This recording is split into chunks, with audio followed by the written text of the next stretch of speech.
devenir du Sénégal. am na solo bu baax a baax du nuyu Mortal Diagne Aliou ak kan Cheikh Gueye Ahmed Bassir Sow ak Wali Ndiaye ba ci Fanta Keita di nuyu aussi Serigne Abdou Mbacke bu maam Hadi Mbacke di ko nuyu bu baax a baax fële ca Daaru Muxti. alors ci tabaski bi nañuy des dañ doon faral di wax ni amuñu ministre de l'élevage ministre tabaski nañu am souvent nag wala ba tey jii sax problème mu li nga xamante ni mooy am xar yu doy mate aussi dafay poser problème est-ce que jotul quand même ñu commencer di jéem a fexe ba Sénégal dootul jéggaaneeti xar bitim réew mais dañuy jël ay xar Sénégal yóbbu leen ci bitim réew di ko fa jaay ci wàllum tabaski ak yooyu parce que aussi ay devises la yiy génn ci biir réew mi.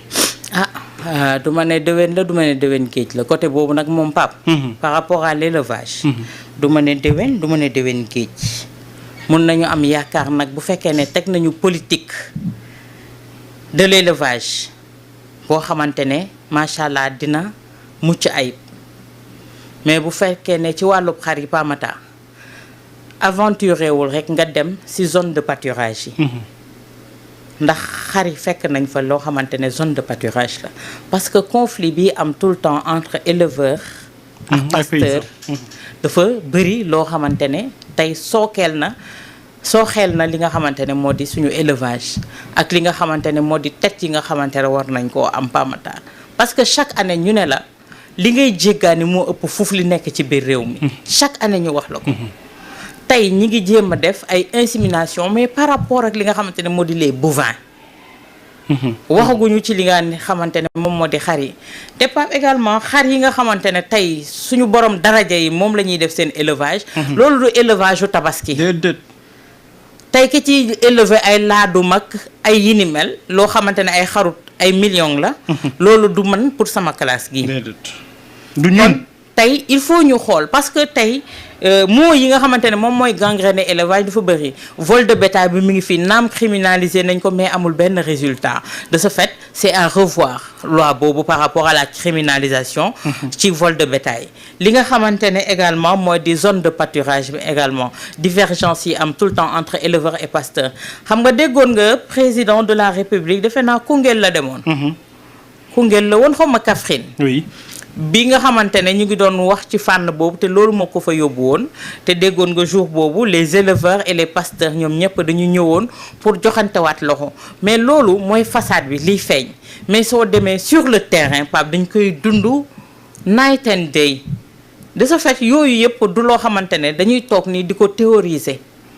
mais finalement ranch de Doli bi nga xamante ni am nañ ko mu toll ci bu ma jumul 90 000 hectares lan la ñu jëriñ. Pape xam nga ranch de Doli nee naa leen li woon solom jëfewuñ ko dañ ko dévoyé waaw voilà jëfewuñ ko gis nga tey dafa am ay programme yu bëri yoo xamante ne Pape sur le papier da nga naan gongo sur le papier da nga naan gongo mais à l'application il y a toujours un problème il y a la politique politicienne qui prend toujours le dessus sur nos programmes. C'est ça. Et c'est dommage gis nga les hommes qu'il faut à la place qu'il faut ñi yeeyoo ñu jox leen sàmm geek yi ni mel Pape nañ leen ko jox bàyyi leen ñu doxal ko ndax ñoom ñoo ci mën a indi li nga xamante ne moo di remplabilité bi ñu demee ba gis ay éleveurs Pape dugg ci langue politique bi faree parti sangam beneen éleveur faree parti sangam si ñu dévoyé li nga xamante ne moo di occupation ranch de Doli entre autres ak yeneen kii yoo xamante ne tegal nañ ko pour également àgg Sénégal gis nga dafa am fenn foo xamante ne Pape suñ fa tolloo oui dañuy teer dama koy waxaat de am na fenn foo xam ne suñ fa tolloo dañuy teer nos divergences politiques mettre au devant le Sénégal et les Sénégalais foofu la ñu wax a tolloo gis nga tey jii soo demee États-Unis da ngay dégg américain bi ak lu mu jotee su heure American First jotee day taxaw ne American First. C'est sûr. L'Amérique en premier.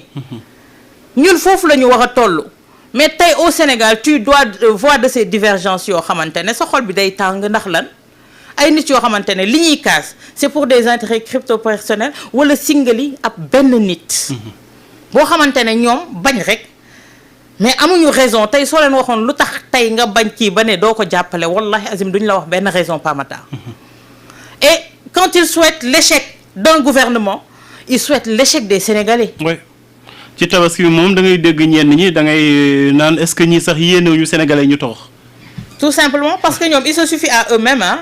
parce que ñoom soo demee seen kër macha allah tabax nañu seen kër bu bakkane suñu lambee seen poche faj seen soxla suñu joxee seen ay doom ay oto yu bakkane lañ leen di jox Pape Matar ci climatiseur la ñuy tëdd si la ñuy yeew ils s'en foutent pas mal des autres Sénégalais lan la ñuy bëgg am. koo xamante ne Pape day nekk si seen ginnaaw nekk seen ab coggu. loolu la ñuy soxla au fait ñoom bëgguñu benn Sénégalais bokk ci nanti yi ñoom dañuy bëgg ñoo xamante ne chaque jour dañuy rester plus bas que terre nekk seen cogg chaque jour ñëw di leen tàllal loxo. classe googu ngay gis ñoom ñooy toog di ŋàññ di wax naka sudul noonu di yéene Sénégal surux kese tout simplement mais tey jii yaakaar naa ne xale yi Sénégal ndawub Sénégal Pape Matar yeewu nañu yeewu goo xamante ne amatul kilifa ak noo mënti toll koo xamante ne am na loo leen di jaay parce que ñoom xam nañu léegi li ñuy jar ak seen carte lu muy jar kon amatul ku leen di jaay naka sudul noonu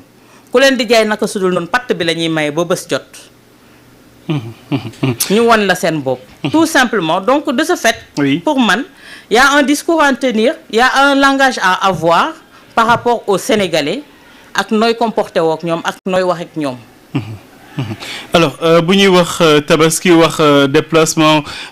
yu bëri ci biir réew mi ñu bëri dañuy jóge ci lu ñuy tuddee dëkku taax yi dem ci seeni voilà seen village yeeg yooyu souvent nag dafa doon ànd ak ay accident yu dul jeex ak ay nit ñu si faatu ñàkk ci seen bakkan